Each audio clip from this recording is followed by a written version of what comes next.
just seem like a salary dump, and that's what the shocking part of it is. But also, let's take a look at this. From a Giants perspective, they have money to spend. People weren't taking their money. Now that they hit the trade market, and quite frankly, I did thought they got a steal. You're talking about a guy that should be good in the major leagues for the next 7 to 8 years in his prime, and the going rate of a salary for a great baseball player from the free agent market, it's $300+ million. I thought San Francisco made out well. Pro Baseball Today, only on SportsGrid. What do you make of this price tag here, reportedly, of $1.7 billion for a club that right now technically doesn't even have a home ballpark? We don't see a lot of teams sold in Major League Baseball. I mean, if you go back to 2020, Steve Cohen bought the New York Mets for $2.4 billion. The only team sold since then was the Orioles last year, also for around $1.7 billion. Newswire, only on SportsGrid. It was the first time, I think, in Dodgers history that the ballpark was full in the first inning. Everybody was there to see Shohei Ohtani throw his first pitch as a Dodger, and I had mixed emotions about this for a few reasons. Number one, it was a reminder of, wow, this is so crazy, right? You're watching him hit 98, 99, even 100 on the radar gun going, this guy's not human. Nobody should be able to be this good of a hitter or this good of a pitcher. Fantasy Sports Today, only on SportsGrid. I can't even believe I'm saying pitcher's battle and using the words Patrick Corbin.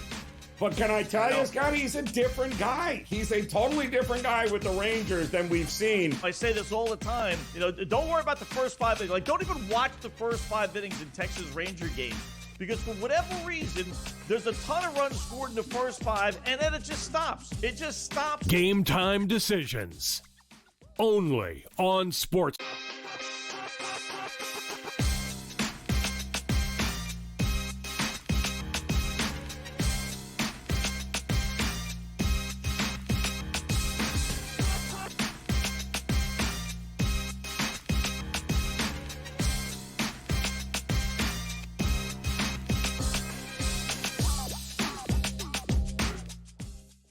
And welcome in a very happy, Tuesday now. Welcome to July, the 1st of July, 2025. Wow, the dog days of summer, well, they are upon us. But boy, oh boy, have we got a lot to get to here tonight to kick off the month of July. I'm Joe Raineri. Welcome in here to the SportsGrid Network as we've got plenty of action in Major League Baseball tonight to get to. A lot of rainouts as the weather not cooperating here in the summertime, as we've already seen the Phillies and the Padres. That game has been postponed. So has the New York Mets. I bet you the Mets don't mind that.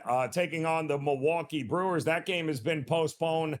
So has the Nationals taking on the Detroit Tigers. That game also postponed. We've got one game wrapping up right now. And of course, that was the feeble attempt by the New York Yankees to actually try and win a game as they are being outscored 12-4 right now in the top of the 9th inning against Toronto, as Max Fried will fail in his bid to get that first pitcher to 11 wins here on the season. Not good by the Yankees here, 12-4 after losing last night in epic fashion, 5-4, blowing a 3-1 lead. Toronto cooking, making it real interesting in that American League East race right now. We'll see if Tampa can bounce back coming up a little bit later, as they got smacked by the Athletics last night in Tampa. They are going to be looking to bounce back here. Shane Baz is going to be on the mound. Jeffrey Springs going for the Athletics. But there are a couple of other big headlines coming today. And of course, got to give credit to the NBA for remaining in the headlines even after their championship. And well, the news came out today, right after, of course, yesterday was an interesting day as free agency finally opened up. But today, people woke up to the news that the Milwaukee Bucks, who were supposedly trying to pull out all the stops to try and keep Giannis happy, the problem with that was, of course, that they really had absolutely no cap space to do anything with. They had no cap flexibility entering this offseason. So what did they do? Well, we learned they went ahead and signed a 4-year, $107 million contract with Miles Turner, the Pacers' former center, of course, fresh off that trip to the NBA Finals. Who saw that coming? But the big question was, how are you paying for this, Milwaukee, since you only had about $20 million in cap space? Well, the answer was simple. We learned a little bit later. Yeah, they cut Dame Lillard. That's right. Not just waived him. 9-time All-Star Damian Lillard, who has 2 years and nearly $113 million guaranteed and remaining on his deal. Now, he was expected to miss next season regardless because of the torn Achilles that he suffered this season. But they just decided, you know what? We want Miles Turner. And in order to try and give us a really good opportunity of clearing some money and being able to extend having to pay that money instead of over the next 2 years, they will have roughly about 5 years to do that now. That freed up enough money in cap space. Of course, that remains to be seen. Now, what happens to Damian Lillard, who is now in all essential, once he clears waivers, he's a free agent. He can sign anywhere he wants to go without having to worry about money. Why? Because he's getting the $113 million that the Bucks owe him regardless. The Bucks are paying for it. They don't have to worry about swapping and making the money work. Dame Lillard, if he wanted to go to Miami before the trade to Milwaukee, well, he'll be very free to go to Miami now and not have to worry about any sort of cap situation. What an unbelievable story earlier today, not to mention that we all thought Miles Turner and everything that we were hearing out of Indiana was that, yeah, they wanted him back. I mean, he was drafted. He's been with the organization his entire career. That is exactly what they were thinking was going to happen, but it appears that both sides were not on the same page. Ultimately, though, it looked like 3 years, $60 million was the best that Indiana could come up with. That's an average salary of about $20 million, but that's about $7 million less than what he is now getting in Milwaukee. And with Therese Halliburton, of course, likely to miss all of next year, much like Damian Lillard, it appears that Indiana is opting maybe to be a little more penny-wise this offseason and then have plenty enough money to be able to do what they want once Halliburton returns in the 26 season. So a lot going on here when it comes to the NBA offseason, but maybe the one team that seems to be really doing a pretty good job here is how about the Denver Nuggets? They have been extremely busy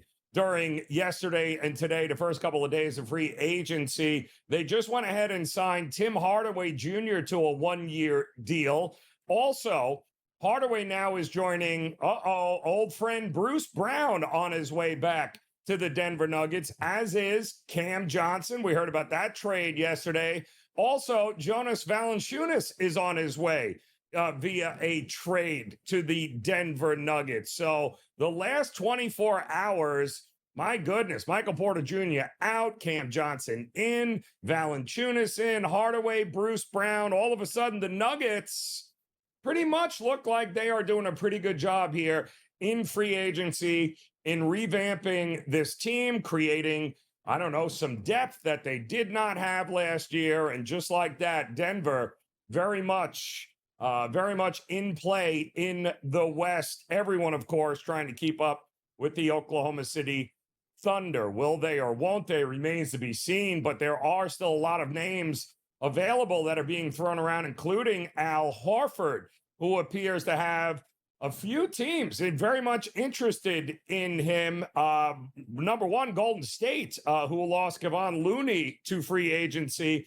Finally, somebody paid Looney, and Golden State just could not afford him anymore. But the Lakers and the Golden State Warriors appear to have, well, a big need for a starting center on their rosters. And wouldn't that be something if they can go ahead and land Al Horford at 450 years old at this point here? But my goodness, the rumors coming out of Milwaukee. Number one, Lillard says he's elated to become a free agent and get as far away from Milwaukee as possible.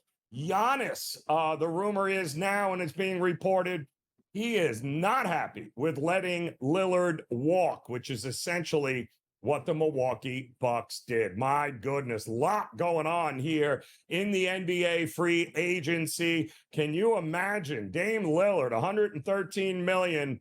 Yeah, just go ahead, walk out that door. We'll pay it to you. Just don't come back. Oh, we'll see where he lands. And also, if you haven't heard, congratulations. It's Happy Bobby Bonilla Day as well. Talk about paying a guy long after his prime. How about Bobby Bonilla getting that $1.9 million check from the New York Mets still? Kudos to Bobby B getting it done once again. We got much more to get to in Major League Baseball. Our good friend George Kurtz will step in. We'll break these games down for you as Game Time Decisions continues on the grid.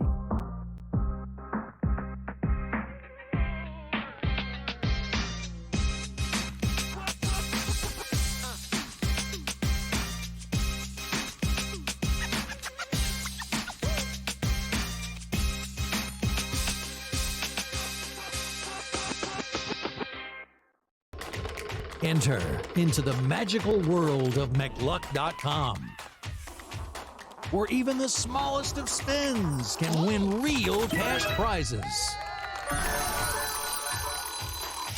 Adventure into over 1,000 of the best Vegas-style slot games. So what are you waiting for? Unlock your free welcome offer today. Join the fun where winners play and players win.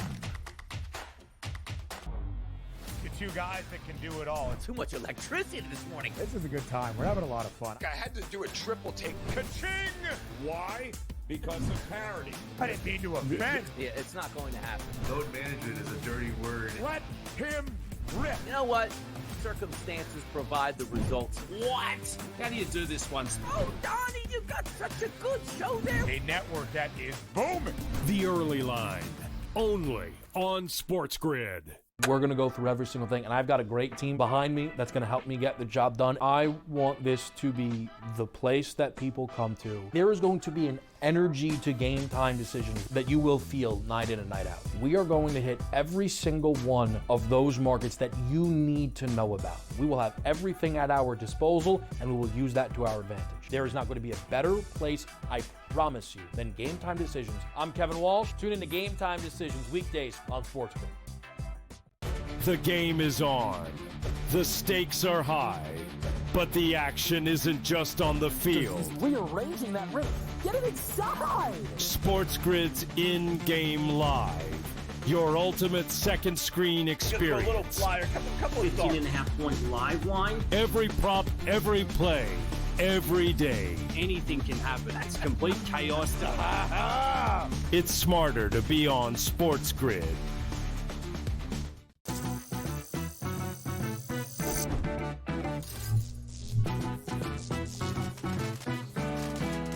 Did you know sportsbooks tend to draw up tighter bet lines for events that get even more bettors, like championship games or major matchups? My tip, try betting on less popular sports. You might have a better shot at beating those odds. Now, go get lucky. See you in Las Vegas. Let's get lucky.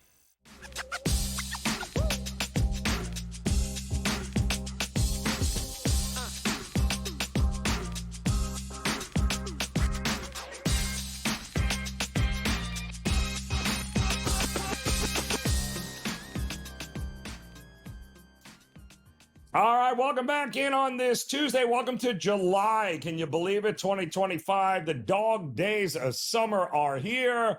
And so is Bobby Bonilla Day. You got to love it. 62-year-old former Major League Baseball star, still getting paid there. Got to love it. And who's paying him?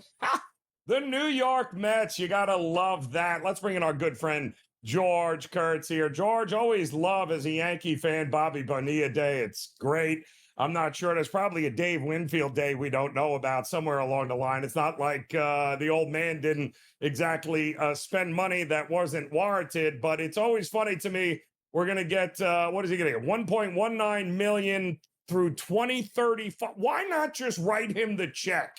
If you're the Mets right now, be like, can we be done with this? Like, here's the rest of your money. We're good to go. Let's not hear about this anymore. It's kind of crazy since he's been getting this now for how long, George, has Bonilla been getting paid at 62 years old? It's got to be, what, 20 years? Yeah, I mean, it was more than that. Valentine and Steve Phillips, right? Yep. You're talking about 90 somewhere. It's probably 25 years. I mean, wow. While you're talking about it, I'm trying to figure the equivalent in my head. What would be the Yankee equivalent? Dave Winfield wouldn't be the Yankee equivalent because he was good for the Yankees. But who would Yankees sign that wasn't very good back in the 80s somewhere? Somebody like that. But Ed Whitson, someone like that shows that he's still getting paid there. But then again, as a Yankee fan, Joe, is the game over? Is the Yankee – because I really don't want to watch it anymore. All right. Oh, yeah, it's over. No, it's over. Yes, it's good. That game does not work out at all. Not only did they play another cluster F of a game here, but I had money on the under and the Yankees. That didn't work out. So some people feel like this is a religious thing that I wear here. It's not, by the way. But I wouldn't mind a little divine intervention, all right, with the Yankees and my betting of late, as both have seemed to have gone right down the toilet.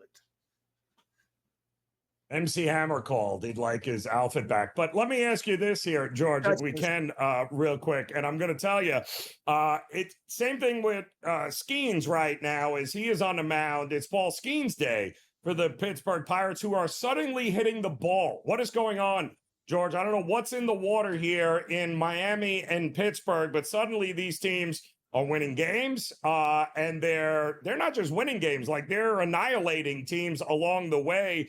They beat up St. Louis last night. Paul Skeens on the mound tonight. There's no way, right, that they can lose with him on the mound, right? Is this kind of favorite? Well, isn't that how the crazy thing works, though? All right, they're beating. They outscored the Mets 30-4 over the weekend, win 7-0 last night, have Skeens on the mound tonight, and now they'll lose. All right. Listen, we talked about it last week when the article came out. I think it was on The Athletic with Jason Stark, who brought out all the numbers about how Skeens pitches great but can't win because they can't score for him. And, Joe, you can't tell me that's not in the back of the players' heads, too, that they know Skeens on the mound and they know they don't score for him. It just affects you. Maybe you're gripping the bat a little tighter here. You're not doing what you should do here. That being said, I say this a lot. I ride streaks. All right, so I'm riding the Pirates. I'm not saying it's going to be a huge, monstrous bet here and not one that I expect to get me out of my doldrums of late, but I'm going to ride the streak. I'm going to go with Skeens here, but you're going to pay for that price with him on the mound, too. All right, you're always going to overpay for Skeens because of how good a pitcher he is here. But, yeah, I like Pittsburgh. And as for Miami, I think what they've done is even more impressive because they did this on the West Coast. Right, not at home, not against a team like the Mets who are just imploding right now, but they did it on the road, West Coast. That has to be impressive what they've done there as well. For Miami, though, I just find it interesting. Are they making certain players more valuable via trade? I know Alcantara didn't pitch well in his last start, got bombed. They still won the game, but all of a sudden Cabrera looks good. He could bring back a few good pieces as well here. Listen. Neither one's going to make the playoffs. We know that. But at least they're not giving up. At least they're not imploding here. Good for them. They're playing better baseball. Even Colorado's played better baseball of late. It's interesting, too, because the Marlins have hit 46 home runs in their 41 road games, but they've only hit 26 home runs in their 41 home games. Now, they're taking on Joe Ryan here. That game just underway, and he's been known to give up the long ball. He's a big fly ball pitcher here, but it'll be interesting to see if the Marlins can keep the bats hot here. Their ace, Cabrera's been decent for the Marlins, and they haven't been winning 2-1 games. To your point, George, the Marlins have been scoring runs. So maybe just look at some overs with the Marlins until we see otherwise at this point. But we did have a bunch of games canceled today. Milwaukee and the Mets. The Mets' misery will have to continue another day here. San Diego and Chicago was also rained out, as was Washington and Detroit. But I think Tampa has to try to figure something out here because Yankees losing like this, Toronto winning, Tampa got to keep pace. They didn't do it last night. Do they do it tonight against the Athletics? I've lost these kind of bets a couple of times, right? Because on Sunday, I bet the Mets because, oh, there's no way Pittsburgh's going to sweep them, right? You bet the Giants for the same reason, and, they both got swept. So I don't want to say that, oh, Tampa's not going to lose 2 in a row to the A's, right? That can't happen again tonight. Well, I don't think it can happen tonight, so I am going to go. I'm going to go on the run line. I'm not going to bet the 164. I'll take the -1.5 here. We know against the A's, you can score runs against the A's. Should be a higher scoring game again, especially with Tampa Bay here. And I think it also gives the Rays a little relax because the Yankees lost already. All right, so you get the game, gain another game on the Yankees, assuming you win. They would only be a half game out. And by the way, if they lose, they'll be in third place, right? Because they'd be a game and a half. Toronto Blue Jays are now only a game behind the Yankees, and what is becoming a very crowded American League East. Yeah, it's all of a sudden just like that. And Baltimore also won again last night in a epic fashion. And Texas, I mean, they just keep playing extra inning games, whatever it takes, and they can't pull these games out. But DeGrom versus Young feels like a one-sided game to me, at least early, Joe. I'll take DeGrom and Texas to have a lead after 5 innings before I'll bet Young in Baltimore, no? I might like the DeGrom after 5 more than the game itself here, which is rare for me. I like I don't bet 5s all that often, but I like the 5s tonight because I think the only chance Baltimore would have is they beat up on the bullpen. Right, Texas bullpen, which is probably tired. You mentioned all the extra inning games here. But it's DeGrom day. He doesn't give up more than 2 earned runs on a start here. Yeah, roll over DeGrom. Run line though, not the money line. Will George Kurtz have a Chicago Cubs LA Dodgers money line parlay on his ticket tonight? We are going to have to find that out as Mr. Chalk returns here as Game Time Decisions continues on the grid.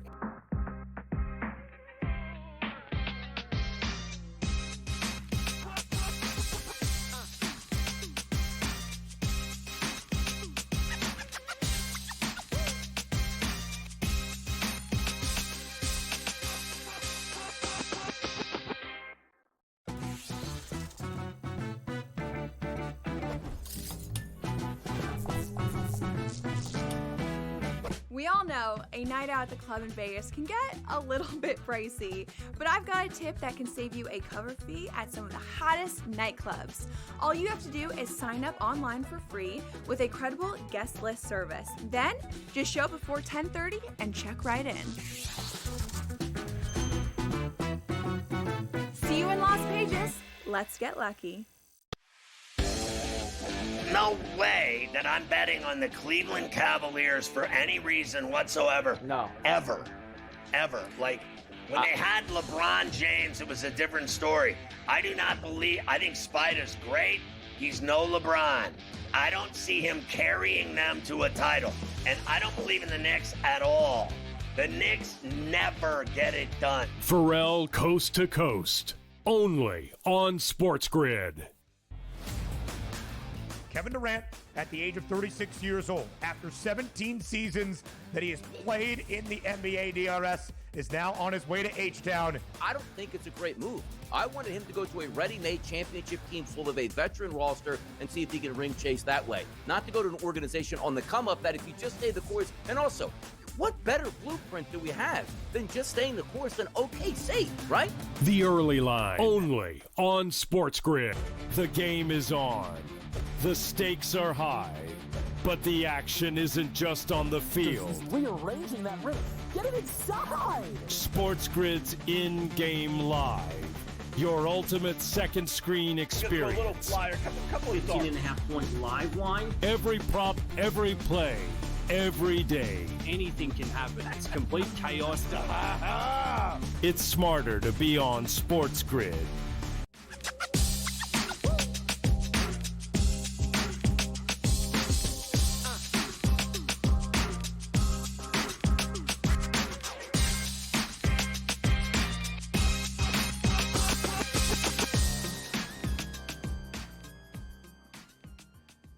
All right, welcome back in here. Game Time Decisions on the SportsGrid Network. Happy July 1st to you. Joe Raineri, joined again by our good friend George Kurtz. There's plenty of Major League Baseball action coming up here tonight as we get ready for a little 4th of July weekend here, George. And 2 of the biggest favorites on the board tonight, and we all know You love your favorites. The Dodgers are laying, might as well be $9 at this point, minus 330, 40. Yamamoto taking on Smith for the White Sox. And then you got a pretty big price. This has been bet up, though. You got the Cubs, nearly a $2 favorite right now with Boyd on the mound, taking on Greg Williams there and of the Guardians, who can't seem to hit they can't hit anything, really, nor can they score any runs. Do we like both of the favorites here? I'm so worried about these 330 favorites, even with the Dodgers here at this point. Listen, do I think the Cubs are going to win? Do I think the Dodgers are going to win? Yeah. Am I going to play it in a parlay?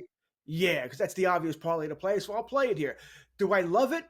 No. All right. Gavin Williams, he's not a terrible pitcher, all right? He's solid. You brought up the big problem. I'm not really worried about Williams, although I think the Cubs could hit him, but I don't know Cleveland scoring any runs tonight.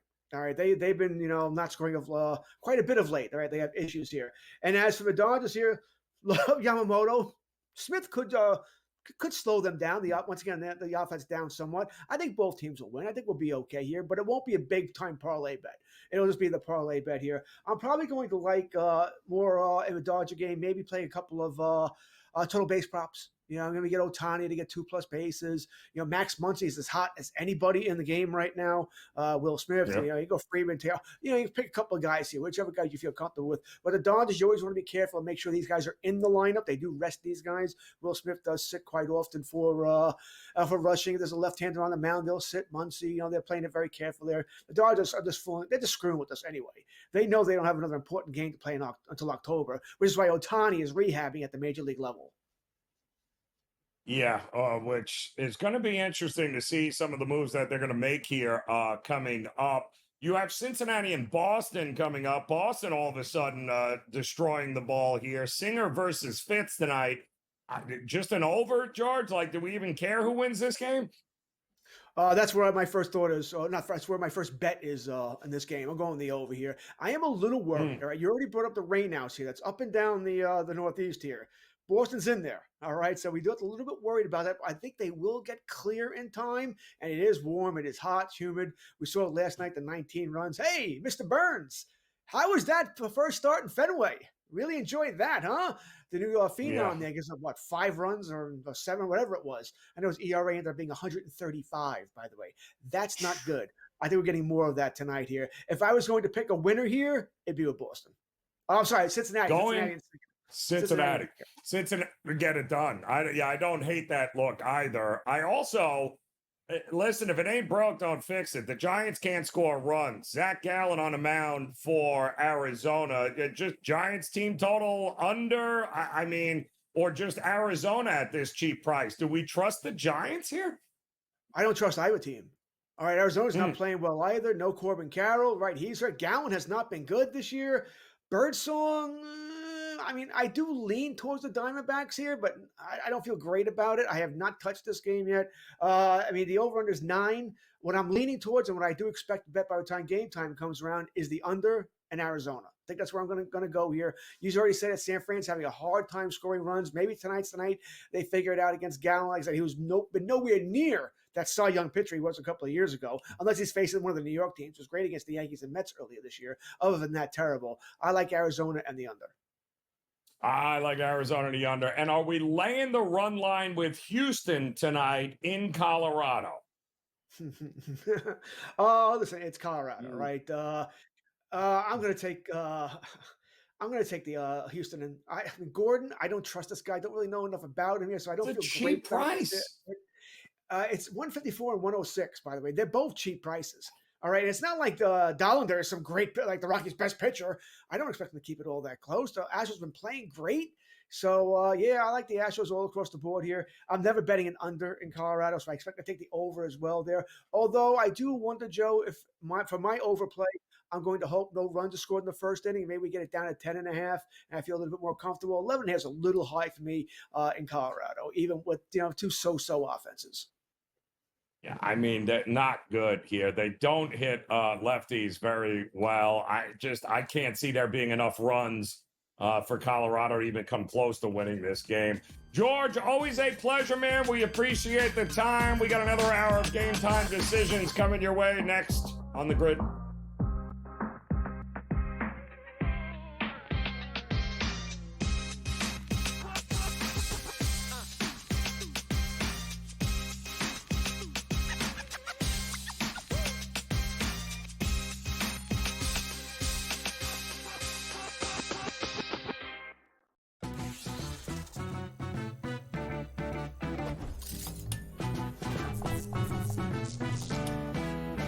We all know a night out at the club in Vegas can get a little bit pricey, but I've got a tip that can save you a cover fee at some of the hottest nightclubs. All you have to do is sign up online for free with a credible guest list service. Then, just show up before 10:30 and check right in. See you in Las Vegas. Let's get lucky. No way that I'm betting on the Cleveland Cavaliers for any reason whatsoever. No. Ever. Like, when they had LeBron James, it was a different story. I think Spider's great. He's no LeBron. I don't see him carrying them to a title. And I don't believe in the Knicks at all. The Knicks never get it done. Pharrell Coast to Coast, only on SportsGrid. Kevin Durant, at the age of 36 years old, after 17 seasons that he has played in the NBA DRS, is now on his way to H-Town. I don't think it's a great move. I wanted him to go to a ready-made championship team full of a veteran roster and see if he can ring chase that way. Not to go to an organization on the come-up that if you just stay the course, and also, what better blueprint do we have than just staying the course and OKC, right? The Early Line, only on SportsGrid. The game is on.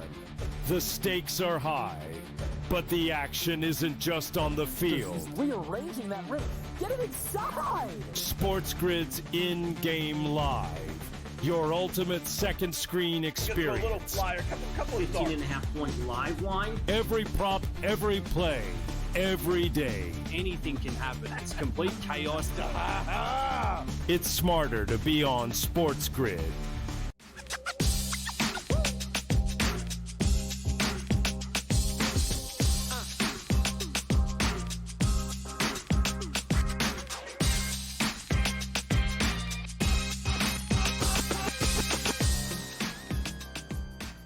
All right, welcome back in. Here we go, another hour of Game Time Decisions on this July the 1st. Wow, T-minus, 25 days, 26 days until we get our first preseason NFL football. Yes, it is known as the dog days of summer, and we are about to be knee-deep in it. Plenty of Major League Baseball action, not only tonight, but coming up through this 4th of July weekend. Let's welcome in our good friend Mark Zinno here as he's keeping an eye on some of these games. A lot of rainouts with the Northeast games tonight, Mark. It's too bad the Yankees were playing in Toronto. That would have been a good rainout to have here. But down here in the South Florida area, one of the hottest teams in Major League Baseball, getting ready here. They just started taking on the Twins. Are we buying Miami here to keep it rolling against Minnesota?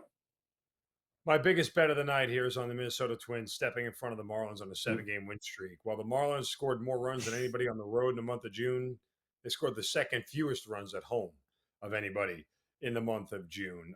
Look, this is the one Twin starter you can back unequivocally in Joe Ryan. Miami is just not a good offense at home. They had the day off yesterday. Both teams did. Think that kills a little bit of the momentum. Give a slight edge to the Twins bullpen here for a Miami bullpen that's given up 40 home runs this year. We get all 9 at-bats from a Twins offense that I know struggles, doesn't score a ton, but I just couldn't pass up on Ryan here. How often are we going to continue to see the Miami Marlins continue to win games at the rate that they did over the course of this 7-game win streak? And moreover, the ways they did. They probably should have lost 2 of those games to Arizona. They keep it going here, not taking anything away from them. Just felt like the right time to step in front of this Miami team when they return back home after a 6-game road trip. And hopefully the Minnesota Bats do their job here and give Ryan some run support. Yeah, I think they will. He's been the guy that's usually been a pretty good stopper for them, and he needs to stop the bleeding for the Twins as well. We got a couple of big-name pitchers tonight. DeGrom is going for Texas, who loves apparently anytime they can play extra inning games and lose, they're all for it.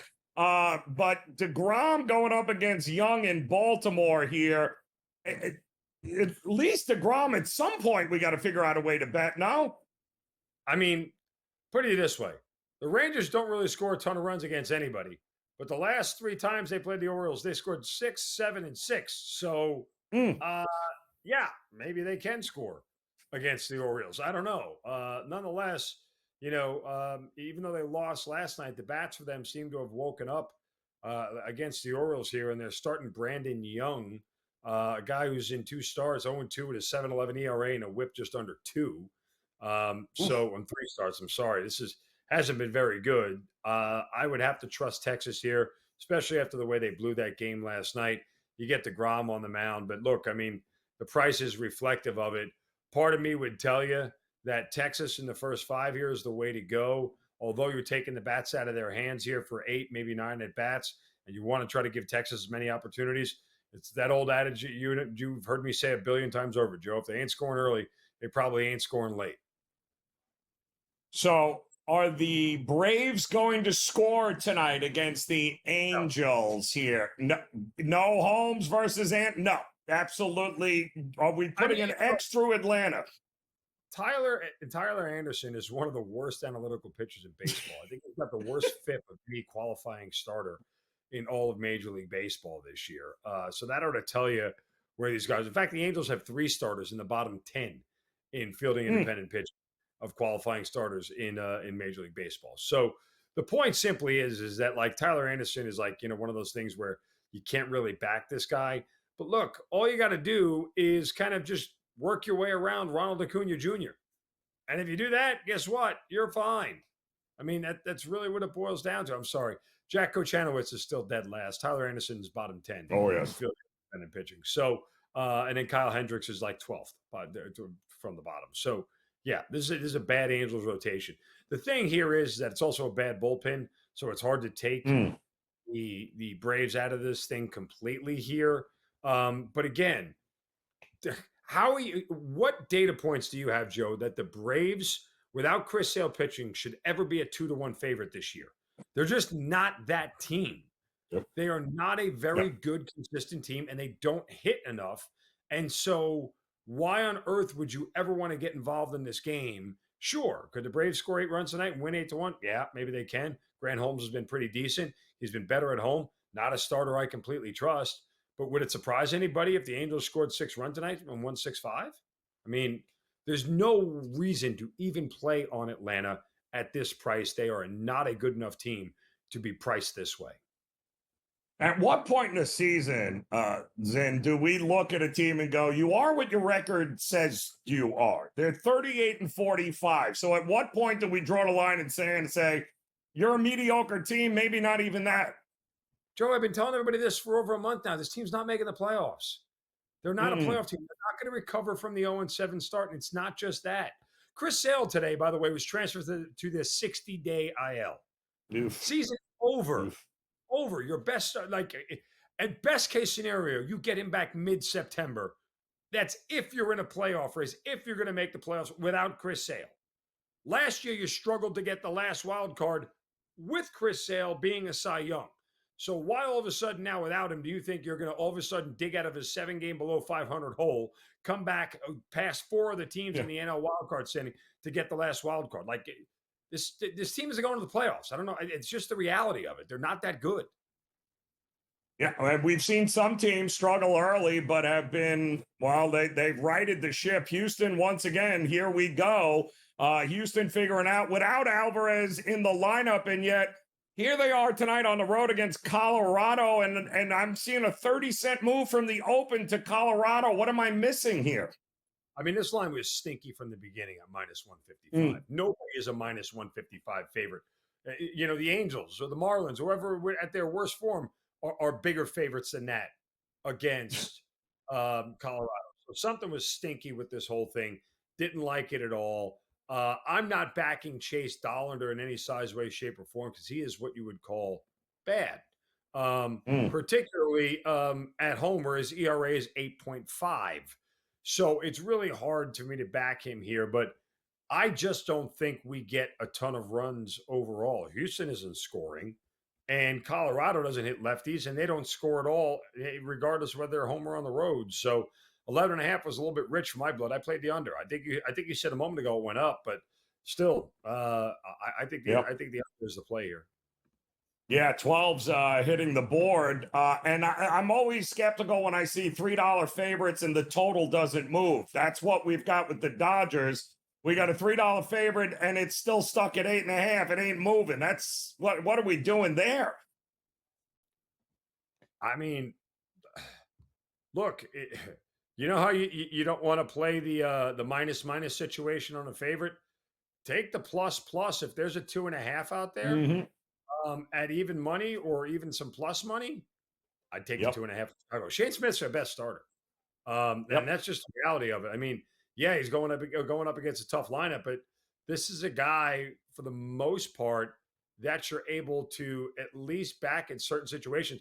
He's got a 2.55 ERA on the road this year, which is a run and a half lower, more than a run and a half lower than his ERA at home. So, look, I know some of this is that he hasn't exactly faced the toughest hitting lineups, but he did get through the Mets and the Cubs on the road, and including Boston, a team that hits the ball well at home. So I like the White Sox here plus the runs.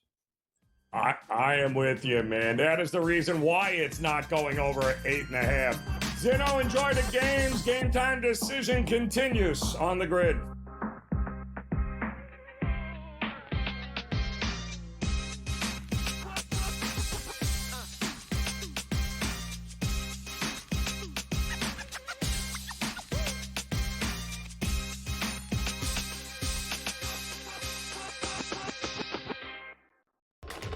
Enter into the magical world of McLuck.com, where even the smallest of spins can win real cash prizes.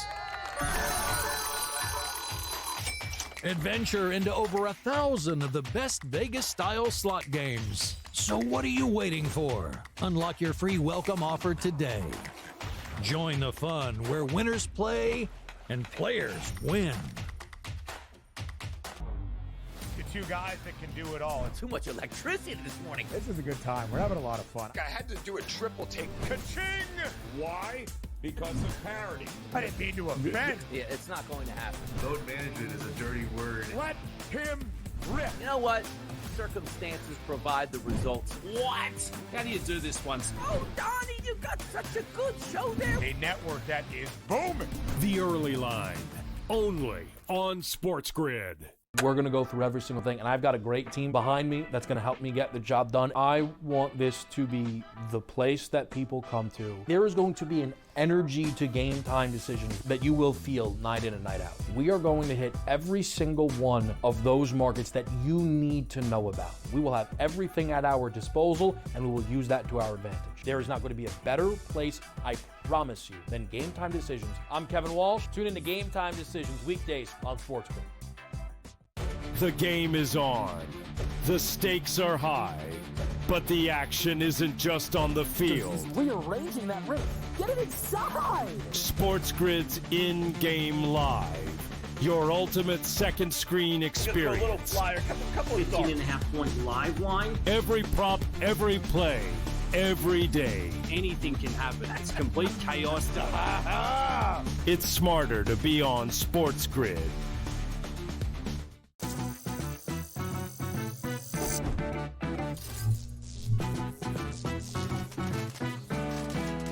Did you know sportsbooks tend to draw up tighter bet lines for events that get even more bettors, like championship games or major matchups? My tip, try betting on less popular sports. You might have a better shot at beating those odds.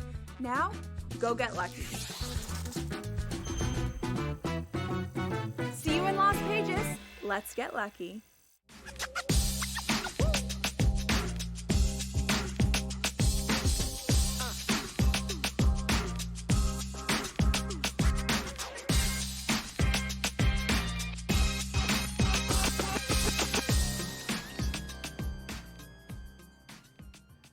All right, welcome back in Game Time Decisions here on the SportsGrid Network as we say hello to July. Can you believe it? July 1st, we are here. And of course, plenty of headlines over the last couple of days in the NBA, including monster news today with the Milwaukee Bucks just saying, all right, you know what, Dame Lillard, $113 million.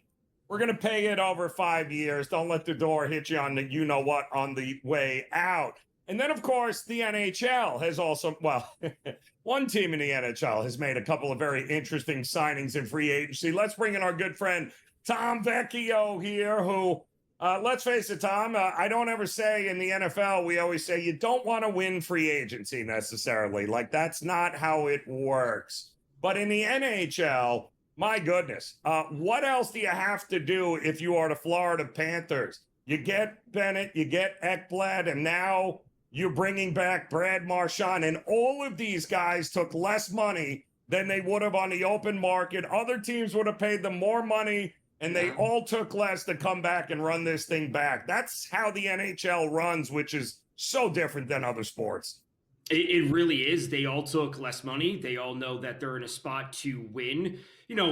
3 straight is obviously insane. But if you told me over the next 5 years, they went to at least 2 more and won at least one of those, I'd be like, you guys cleaned up.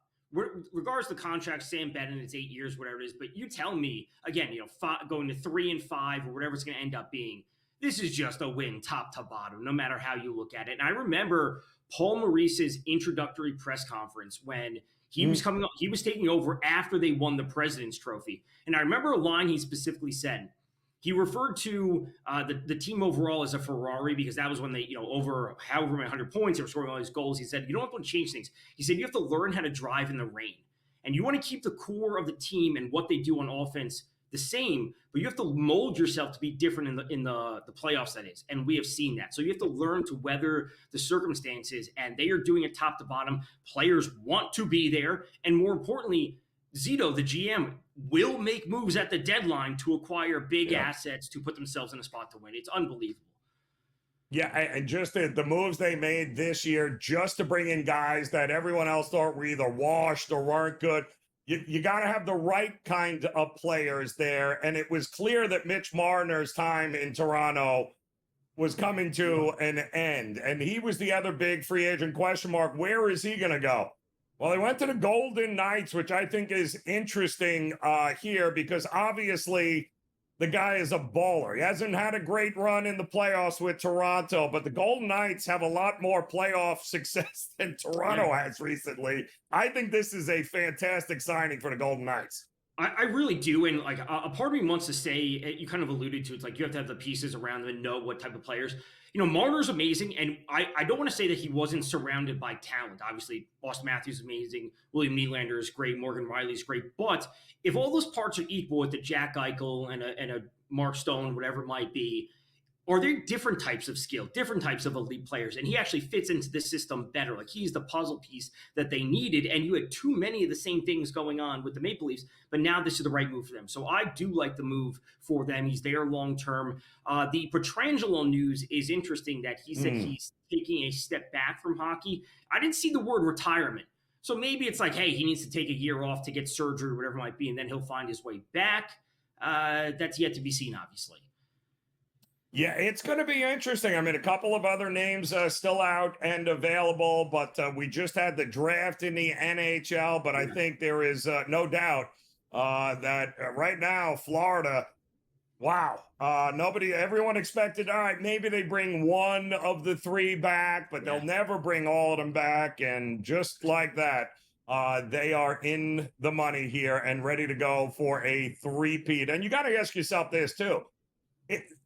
Are they not the favorites now? Like, I don't know why Carolina is still in the market as the favorite to win it back. Like, I don't get it. But shouldn't Florida be, without a doubt, the overwhelming favorite now?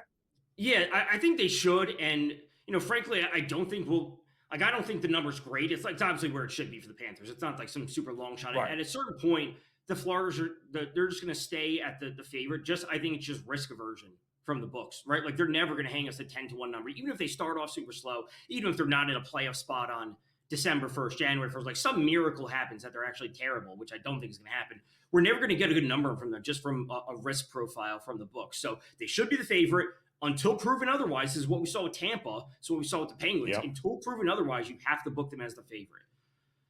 Yeah, it's a couple of teams going to hit the restart button, I think. And part of in the NHL, Tom, was that if you're one of these bottom dweller teams, you should have the cap space in moments in offseason, like to go out and spend and bring, high end.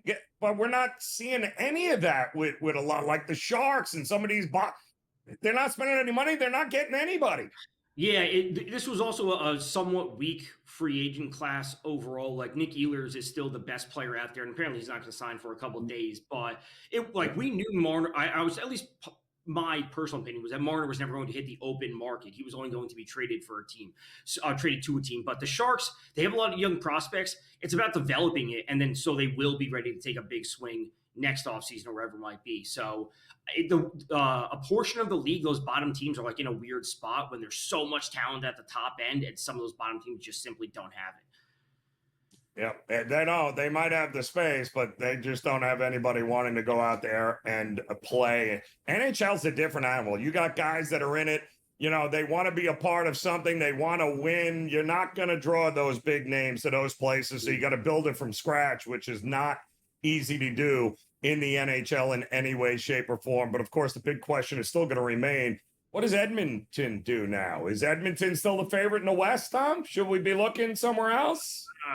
You give me a Vegas number, you give me a Colorado number. I think those are far more interesting than I agree. A team with even Dallas. You're going in the playoffs. You're changing your goal in the Stanley Cup Finals. That's not a team that you want to back. Yeah, I agree. I think the West is wide open now at this point. All right, we've got updates in Major League Baseball. We'll get a couple of best bets from Tom Vecchio, see what he likes. And I got some head-scratching lines coming up here, Tom. I got to get your thoughts on. We'll do it next as Game Time Decisions continues here on the grid.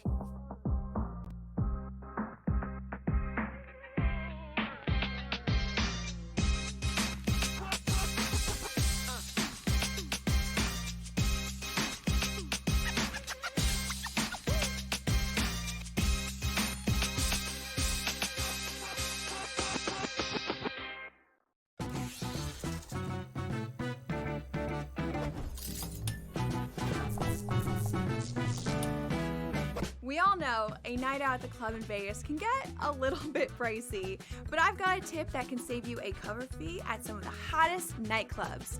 All you have to do is sign up online for free with a credible guest list service. Then, just show up before 10:30 and check right in.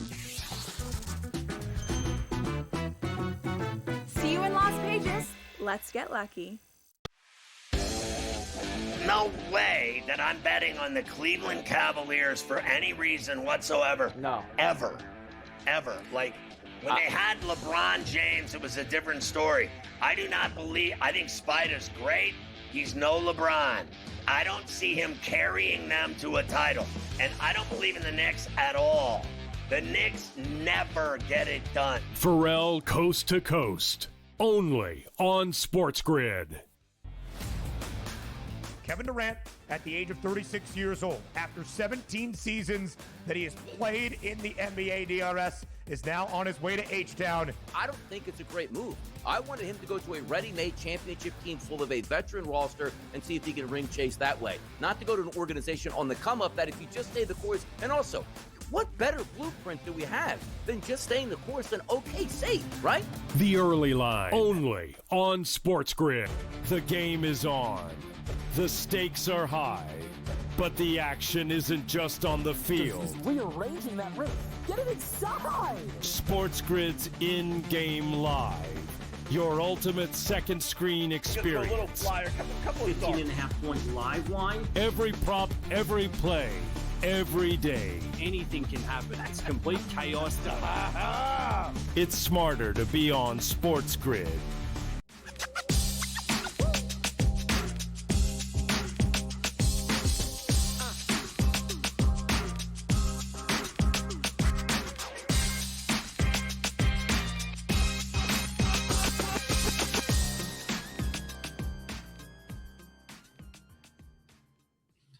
All right, welcome back in Game Time Decisions here on this Tuesday now, July 1st. Let's welcome back in our good friend Tom Vecchio as we're taking a look at the Major League Baseball scoreboard right now. Shocker, there's a couple of spots here tonight where I think it's just dog or pass. I thought, give me St. Louis or I want nothing to do with Paul Skeens and Pittsburgh continuing to score this many runs. That was one game.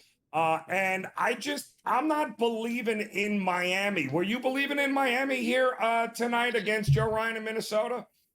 So I'm on the Twins tonight, and I've been on the Diamondbacks as of late going up against Miami. I've been on the Giants as of late, and Miami has won every single game. And I've said this before, there's no real like science behind it, but like baseball is a highly variable sport. Same thing with hockey.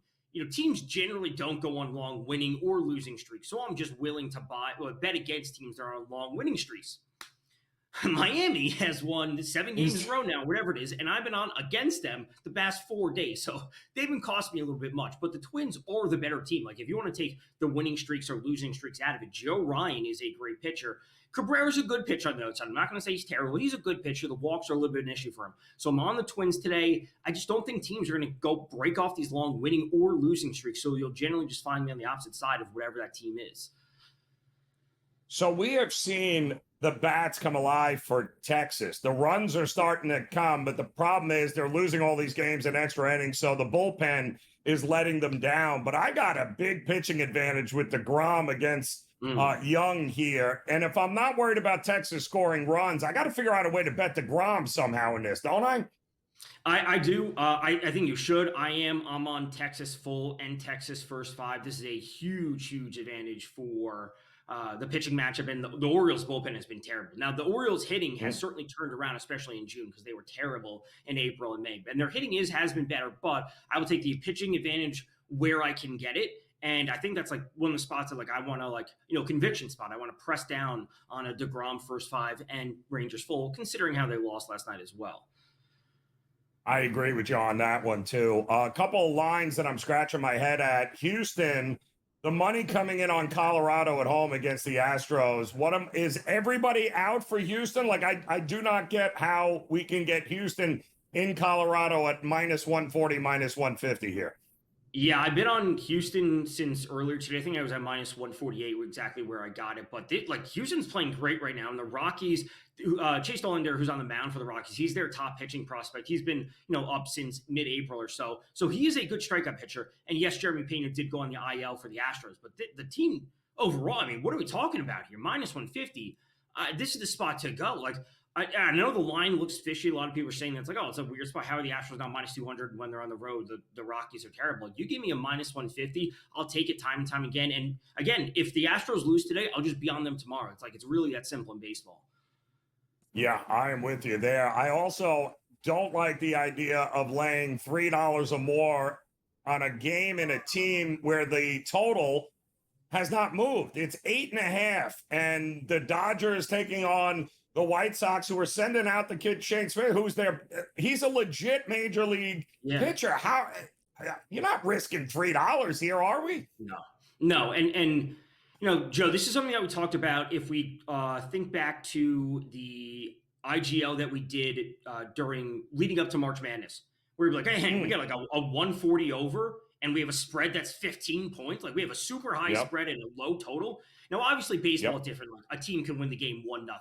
Right? We know that baseball. But if we look at it what is the 300 or -350 implying? It's they are heavy favorites, because of the pitching, but also the Dodgers offense should pour things on, but we're not getting a total, which indicates that as well.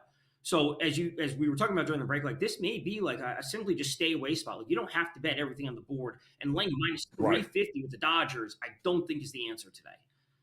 No, I don't. And we've seen nothing but money on the Cubs at home against the Guardians. I get it. Boyd on the mound versus Gavin Williams, but can't trust the Guardians to score any runs.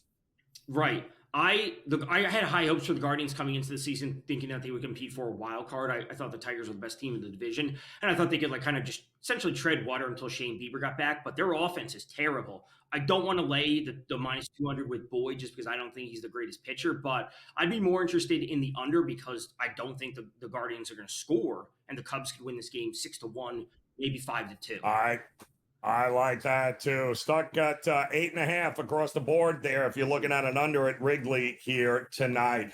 Tom, always a pleasure, my man. Let's go Twins. Root them home for us as Game Time Decisions continues on the grid.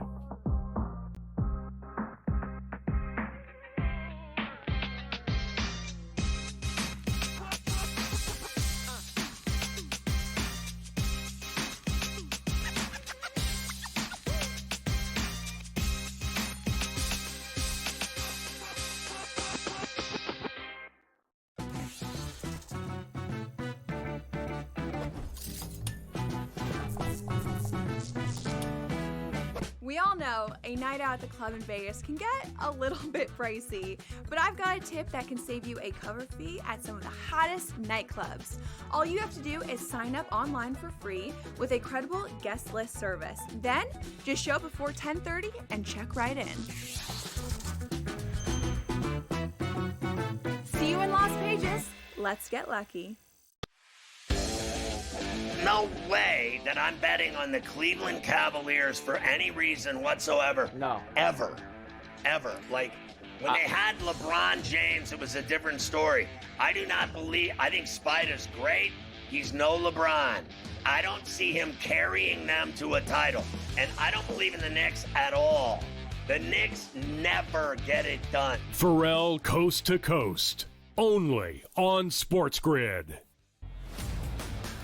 Kevin Durant, at the age of 36 years old, after 17 seasons that he has played in the NBA DRS, is now on his way to H-Town.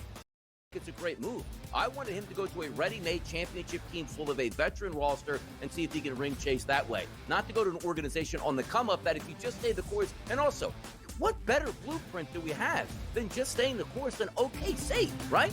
The early line, only on SportsGrid. The game is on. The stakes are high, but the action isn't just on the field. He's rearranging that roof. Get it inside! SportsGrid's in-game live. Your ultimate second screen experience. A little flyer, couple of 15.5 point live line. Every prop, every play, every day. Anything can happen. That's complete chaos. It's smarter to be on SportsGrid.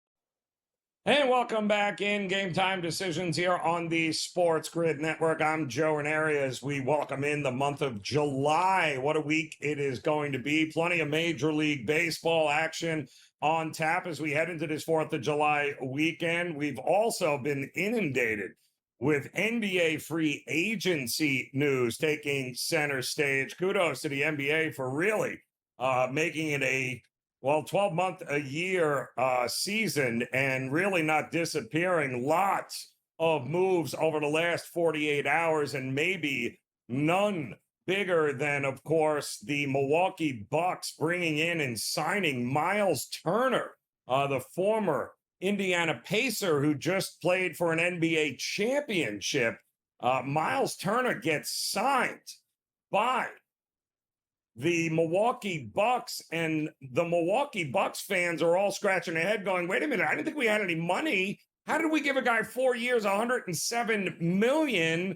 Well, the Bucks responded by waiving none other than Damian Lillard. Not trading, not looking for a swap, waiving. They basically cut Damian Lillard and the $113 million that he is guaranteed and owed. Well, they're still going to owe it to him, only they are able to stretch it out now instead of the 2 years that remain on the contract. They can spread it out over 5 years and then look to be able to build around that for, we've heard Giannis is not happy with what is going on here. He was not happy with the fact that they let Lillard just walk out the door and release him. However, Lillard reportedly elated to become a free agent. He's still going to get the $113 million owed by Milwaukee. But now, unlike when he was handcuffed in Portland, he can handpick whoever his next team is going to be without anybody having to worry about not having enough money to sign him. It's all going to be on Lillard. Now, he is expected to miss at least most, if not all, of next season as he's recovering from a torn Achilles. But in 26-27, let's think about this here. If you're Damian Lillard, you already got your money. You're guaranteed by Milwaukee to get the $113 million. You want to play for a contender, or if you really want to come and play with the Miami Heat, you have the opportunity to do so. In the meantime, what are you doing if you're the Milwaukee Bucks. We've already said Lopez out the door here. This team is going to look very different than it did a year ago. And speaking of those Miami Heat, they have gone ahead and cut a deal with the Detroit Pistons and sent, well, Duncan Robinson, 3 years, $48 million, a sign and trade with Simone Fontecchio for the Miami Heat and Pistons. The Pistons obviously don't know what's going to be happening with Malik Beasley, who was their number one, really the best, if not the best, three-point shooter in the NBA this year. And he is now the subject of a gambling investigation from the U.S. District Attorney's Office. Detroit was hoping to sign into a longer-term deal. They were in negotiations, and now all of a sudden, we don't know what the future holds for Malik Beasley. So the Pistons saying, you know what, we need to find some shooting from the outside. And listen, Duncan Robinson is a lot of things, defender not, but three-point shooter, can come off the bench, absolutely. It's a great signing for Detroit, and for Miami, they had to make a move. It just grew old, and they overplayed him to begin with, overpaid him. So there is that in the NBA. But maybe, and we mentioned this earlier, that quietly under the radar, the team that is really crushing it in the last 48 hours is the Denver Nuggets, who really have done a lot to improve their team over the last couple of days. It started with trading Michael Porter Jr. and an unprotected 2032 first-round pick to Brooklyn for Cam Johnson. Now, listen, great three-point shooter, Michael Porter Jr., yes. But his contract was an absolute mess, and he's one of the worst defenders that you'll see. And the Nuggets better figure some things out here, because you've got Jokic in his prime, and you can't just take a couple of years off and hope to build something and waste it. So Denver needed to do something to try to improve the chances of winning while they have Murray and the Joker and Aaron Gordon. And yes, this is a team, by the way, that had no depth and ended up taking the champion Oklahoma City Thunder to 7 games. Keep that in mind. So what did they get? Well, they bring in a guy that's just as elite shooting the ball as Michael Porter Jr. was in Cam Johnson. He hit 39% of his threes for Brooklyn last year.'s a little bit more mobile than what Michael Porter Jr. would have been. I think there's more things they can do with him. And he's a little bit younger than Michael Porter Jr. So I love that, but maybe it's what else they did. They just ended up bringing in also, remember Bruce Brown? They brought him back.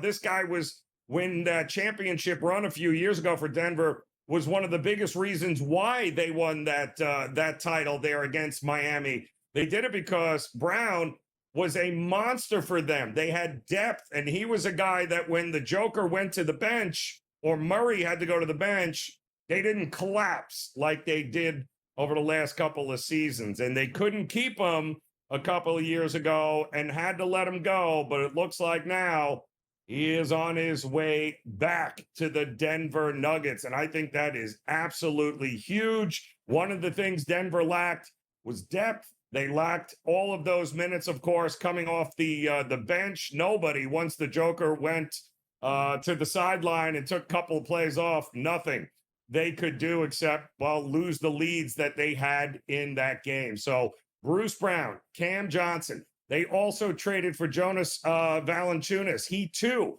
is another big addition that gives them depth when the Joker is on the sideline, all within the last 24 to 48 hours. So quietly, Denver, including Tim Hardaway Jr., who just signed a one-year deal, has completely remade that roster for the Nuggets. And just like that, yeah, that's going to be interesting against the Oklahoma City Thunder next year. Don't sleep on the Denver Nuggets. But where will Dame Lillard land? That's the big question. What exactly is Giannis going to do here? Is he going to be happy with this? Is he going to be happy that Gary Harris has agreed to a 2-year deal with the Bucks? Is that somehow going to move the needle for him as they let Damian Lillard walk out the door? Or will Giannis say, you know what? I'm done. I'm out of here. See you later. And force himself out the door. Man, the story about Giannis is not going to go anywhere anytime soon. But Miles Turner leaving the Indiana Pacers, who tried to sign him, but they gave up. Well, I came up about $6.5–7 million short per year on the offer they gave him compared to what the Bucks were offering him. They're trying, the Milwaukee Bucks, but I'm not sure any of this is going to move the needle for a guy like Giannis, who's in his prime and wants to do nothing but win. I think changes are coming to the Milwaukee Bucks, and maybe not for the better. How do you let Damian Lillard walk out the door and still be on the hook for $113 million? Well, that's going to be somebody else's good luck. The question is, where does he end up? None of it's going to matter. Indiana obviously knows they won't have Halliburton next year. Maybe they're kicking the can down the road for a big free agency after next season. A lot of question marks still coming down here in the NBA, as it's been a heck of a 48-hour free agency period here in the association. I'm sure much more will come. We'll have all of it for you here on Game Time Decisions. In the meantime, we've got updates in Major League Baseball coming up here. We'll run down that scoreboard next here on The Grid.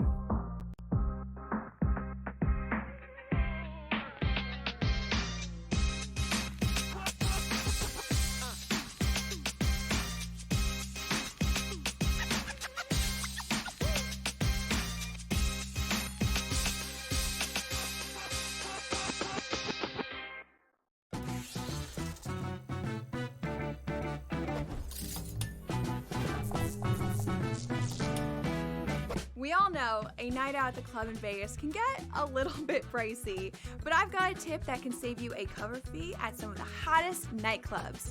All you have to do is sign up online for free with a credible guest list service. Then just show up before 10:30 and check right in.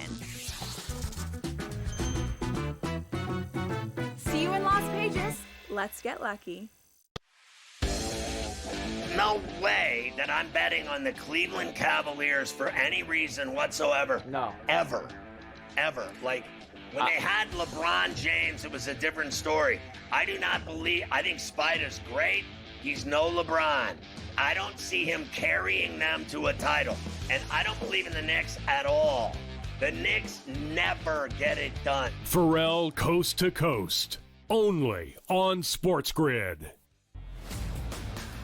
Kevin Durant, at the age of 36 years old, after 17 seasons that he has played in the NBA DRS, is now on his way to H-Town. I don't think it's a great move. I wanted him to go to a ready-made championship team full of a veteran roster and see if he can ring chase that way. Not to go to an organization on the come-up that if you just stay the course, and also, what better blueprint do we have than just staying the course than OKC, right? The Early Line, only on SportsGrid. The game is on. The stakes are high, but the action isn't just on the field. He's rearranging that roof. Get it inside! SportsGrid's in-game live. Your ultimate second screen experience. A little flyer, couple of 15.5-point live line. Every prop, every play, every day. Anything can happen. That's complete chaos. It's smarter to be on SportsGrid.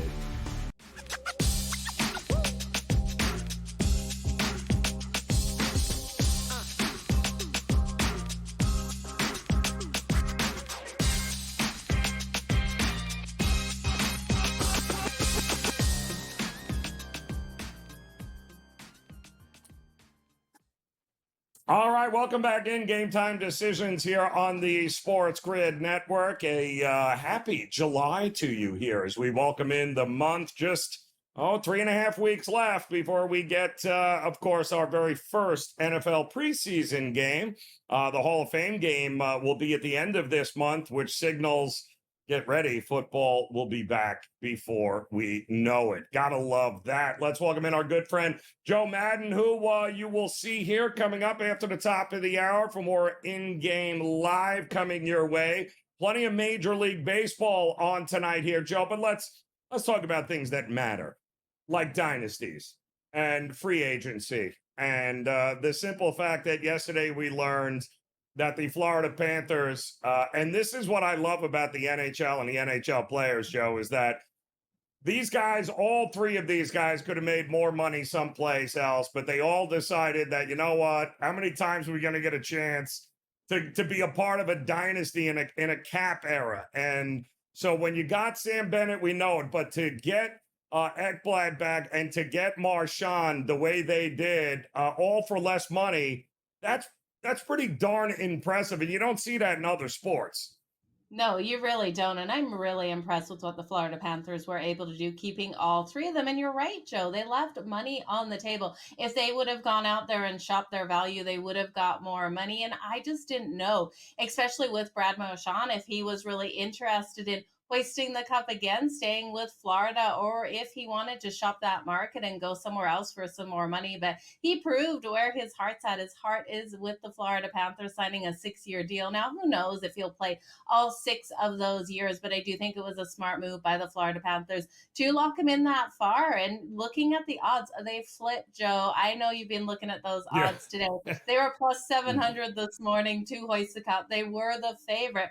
Carolina was the favorite as of yesterday before the signing of Brad Marchand and Ekblad, but we know Sam Bennett locked in as well. And Carolina moved to the second favorite at plus 750 after the signing of Logan Stankoven today.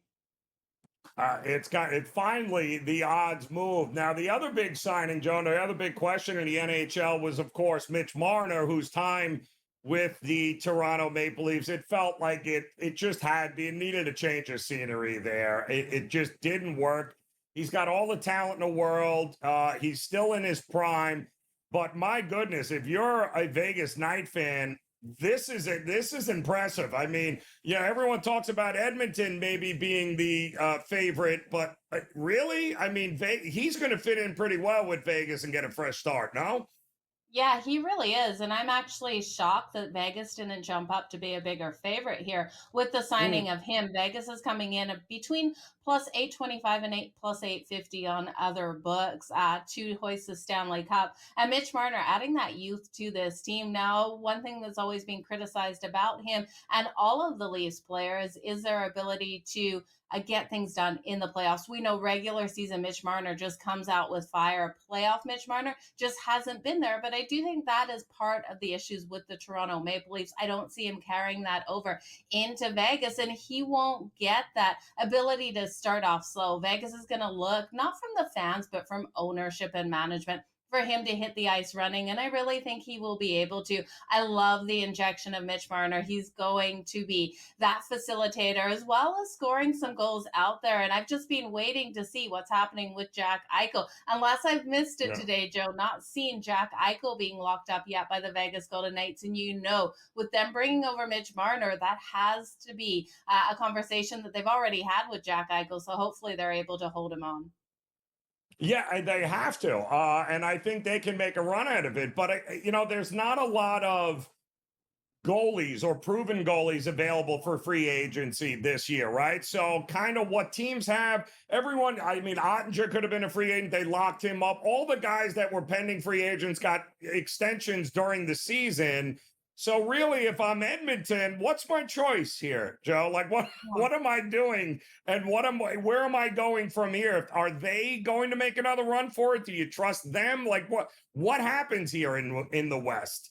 Well, and that's the hugest question mark, right? We saw Dan Vladar today of the Calgary Flames moving to the Philadelphia Flyers. He got locked in to a contract there. Jake Allen being locked in by the New Jersey Devils. Demko getting his contract extension as well by the Vancouver Canucks. And I was pleasantly surprised as soon as I saw that, because there's been so many question marks around the health of Demko out there and if Vancouver would re-sign him. And my biggest fear was Edmonton would be able to snatch him up. A healthy Demko is dangerous out there, but the Edmonton Oilers need to make some changes. And we know no one really interested in Stuart Skinner. And so I really don't know where the Edmonton Oilers will go. We know they've locked in Bouchard for that 4-year contract, which was so smart of Bouchard out there because he's such a strong defenseman, and locking him in only to 4 years for himself allows him to really shop the market after. And the biggest question for Edmonton is what Connor McDavid will do. Unrestricted free agent at the end of this upcoming season. They want to lock him in, and they want to lock him in hard, Joe. And I just don't know if he's going to be able to do it now.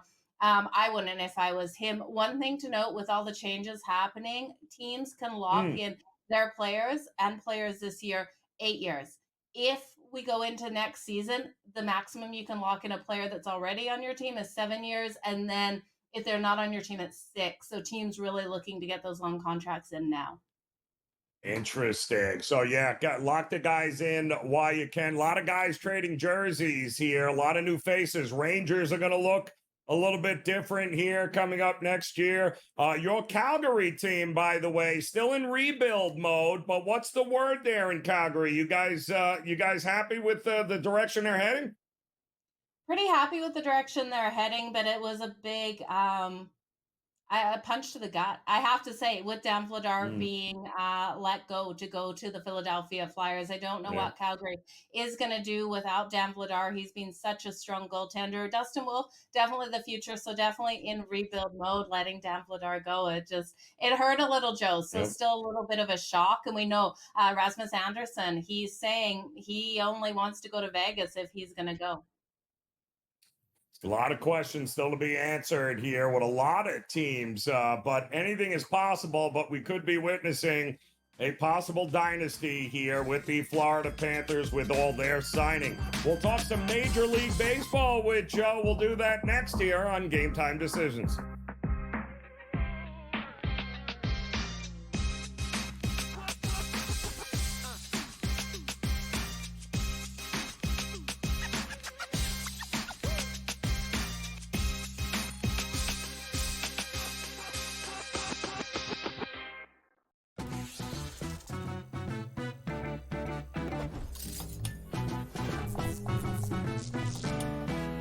We all know a night out at the club in Vegas can get a little bit pricey, but I've got a tip that can save you a cover fee at some of the hottest nightclubs. All you have to do is sign up online for free with a credible guest list service. Then just show up before 10:30 and check right in. See you in Las Vegas. Let's get lucky. No way that I'm betting on the Cleveland Cavaliers for any reason whatsoever. No. Ever. Like, when they had LeBron James, it was a different story. I think Spider's great. He's no LeBron. I don't see him carrying them to a title. And I don't believe in the Knicks at all.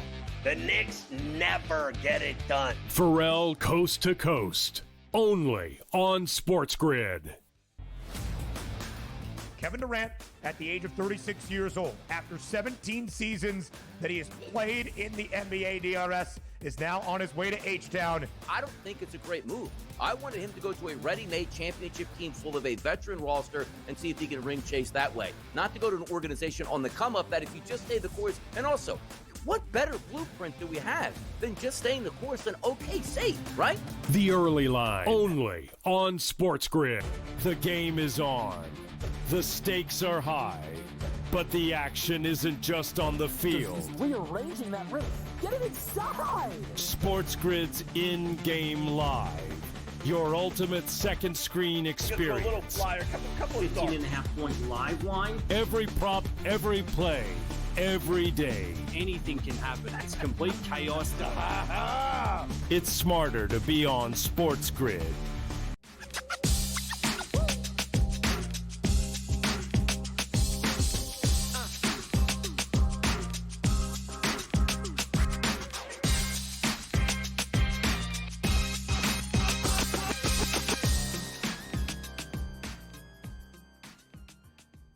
All right, welcome back in as we look to close out this edition of Game Time Decisions. Much more coming your way, including in-game live, top of the hour. Joe Madden will be there, Scotty Wetzel and company. And Joe, a couple of late-night Major League Baseball games that you guys are going to be covering here. I don't understand why Houston is this price against Colorado, unless I'm missing something. And I'm not running to the window to lay $3 with the Dodgers either here. So what gives with some of these late games? Yeah, I'm completely with you. I looked at that line with Colorado and Houston, and I just went, it smells really bad. Houston should be such a bigger favorite, and I know they've had some struggles. Gordon, he's got a 3.98 ERA, but I just don't like the line. Houston should win it. They should win it big. If they were a minus 170 favorite, then I could say, okay, the books have it, in order. It doesn't smell as bad as a minus 150 favorite. So I had to stay off of that one. I just don't trust it. It would be, for me, the dog or nothing in that matchup. Colorado finding a way to get it done. When we look at the Dodgers, yeah, Yamamoto getting the start. They are the stronger team, but you're right. So much juice there on that money line. Even the run line, you're not getting a lot of value on. So I played around with this one.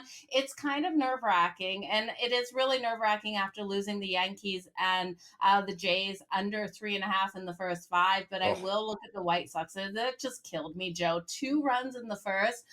Kevin Gausman giving up those runs again. The Yankees just hit him hard, and then 4 runs for the Jays pushing us over. But I'm looking at the White Sox to struggle to get those runs on the board. We know this team will struggle versus Yamamoto. So their team total for this game is 2.5. I'm taking it under 2.5 runs at plus 102. I was hoping for a 3.5, but I think they still struggle to even get those 2 runs. I'll then look at Freddie Freeman. He is Canadian. Well, his parents are Canadian. He was born in the U.S. It is Canada Day. So Freddie Freeman to get a home run for his parents' home country. I'm going to count on him to get a run. Ohtani to get a run out there.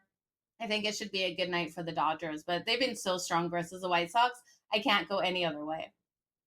I don't get, and the total's still sitting at 8.5 is a head scratcher too, Joe, because if they're a $3 favorite, they should score 9 runs alone by themselves here. So unbelievable. Great games coming up here tonight, Joe. We'll get you out of here. We know Scotty Wetzel's probably all lonely right now. Can't figure out where you are. So we'll see you in a couple of minutes. We appreciate it as always, Joe Madden. We also have an update here on a couple of games for you. We told you it was Paul Skeens night tonight in Pittsburgh, and well, they're doing exactly what they always do when Paul Skeens pitches, and that's not score any runs. They have exactly 1 hit. Paul Skeens has actually had runners on the bases here. The Cardinals have done a really good job against him this season when they have faced him, and they've got 5 hits. They had somebody get thrown out at home last inning for the 3rd out on a hit. So, once again, the Pirates, when whatever it is, for whatever reason, when Paul Skeens pitches, runs are hard to come by. No score still in that one. Marlins already in the bottom of the 6th. Still 1-0 over Joe Ryan and the Twins. The Marlins, one of the hottest teams in Major League Baseball here. They had a day off yesterday, but they are home, and they are ready to continue their winning ways here. Also, we just seen, finally, Cincinnati figure out how to get on the board. That's a 2-1 game right now. Boston on top at Fenway in the bottom of the 3rd. And I believe Tampa with another solo home run to make it a 2-0 lead. Shane Baz on the mound for Tampa. Jeffrey Springs on the mound for the Athletics. Good win last night against Tampa, but we already watched Toronto beat the Yankees earlier today and move that much closer here to the lead in the American League East. Tampa trying to keep pace.